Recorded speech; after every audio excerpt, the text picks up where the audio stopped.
Hello everyone, welcome to Sanmargaha classes. Let us see question number 18 of chapter Reproduction in Animals. What is the importance of the tail-like structure in a sperm cell? Sperm andre yaudu? It is male gamete ಅಲ್ವಾ? ಮೇಲ್ gamete ಅನ್ನ sperm ಅಂತ ಕರಿತೀವಿ. ಹಾಗಿದ್ರೆ what is the importance of the tail like structure? ಈ sperm ಏನಿದೆ main ಆಗಿ head ಮತ್ತೆ tail ಇರುತ್ತೆ ಅಂತ ಹೇಳ್ತೀವಿ. ಇಲ್ಲಿ ಟೇಲ್ ಇಂಪಾರ್ಟೆನ್ಸ್ ಏನು? ಇಲ್ಲಿ ನೋಡಿ, ಇದು ಟೇಲ್ ಪಾರ್ಟ್ ಇದೆ, ಇದು ಹೆಡ್ ಪಾರ್ಟ್ ಇದೆ. Okay, tail of the sperm helps in the motility of sperm. Sperm ಮೊಟಿಲಿಟಿಗೆ ಹೆಲ್ಪ್ ಮಾಡುತ್ತೆ. It helps sperm to swim through female reproductive tract and reach egg. ಅಲ್ಲಿ ಎಗ್ ಅನ್ನ ರೀಚ್ ಮಾಡ್ಲಿಕ್ಕೆ, swim ಮಾಡ್ಕೊಂಡು ಹೋಗ್ಲಿಕ್ಕೆ ಹೆಲ್ಪ್ ಮಾಡುತ್ತೆ ಈ ಟೇಲ್ ಇರೋದು.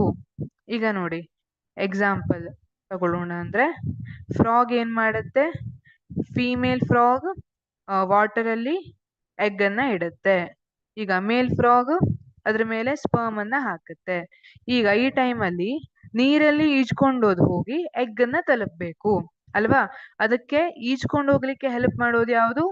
ಈ ಟೇಲ್. ಟೇಲ್ ಏನಿದೆ ಅದು ಎಗ್ ತನಕ ಹೋಗ್ಲಿಕ್ಕೆ ಹೆಲ್ಪ್ ಮಾಡುತ್ತೆ. Tail of the sperm helps in the motility of sperm ಅಂತ ಹೇಳಿರ್ತೀವಿ. ಹಾಗಿದ್ರೆ ಹೆಡ್ ಯಾಕೆ ಅಂತ ಅಂದ್ರೆ, ಈ ಹೆಡ್ ಪಾರ್ಟ್ ಏನಿದೆ ಇಲ್ಲೇ ಕ್ರೋಮೋಸೋಮ್ಸ್ ಇರೋದು.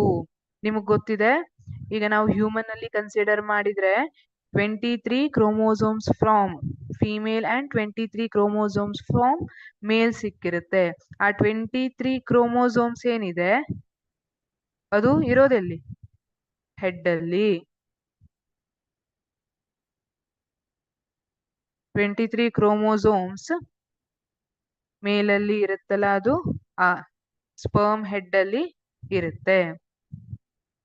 ಮತ್ತೆ ಆ ಹೆಡ್ ಏನಿದೆ ಅದರಲ್ಲಿ ಎನ್ಸೈಮ್ಸ್ ಕೂಡ ಇರುತ್ತೆ, which break down outer layer of egg ಅಂತ ಹೇಳಿರ್ತೀವಿ. ಎಗ್ಗಿನ ಔಟರ್ ಲೇಯರ್ ಏನಿರುತ್ತೆ ಅದನ್ನ ಬ್ರೇಕ್ ಮಾಡ್ಲಿಕ್ಕೆ ಒಂದಿಷ್ಟು ಎನ್ಸೈಮ್ಸ್ ಅನ್ನ ಕೂಡ ಹೊಂದಿರುತ್ತೆ. ಯಾವುದು? Head, sperm head. ಬಟ್ ಇಲ್ಲಿ ನಮಗ್ ಕೇಳಿರೋದು ಯಾವುದು? ಟೇಲ್ ಅಷ್ಟೇ ಕೇಳಿದ್ದಾರೆ. ಓಕೆ, ಟೇಲನ್ನ ನೀವು tail of the sperm helps in the motility of sperm ಅಂತ ಬರಿಬಹುದು. Thank you.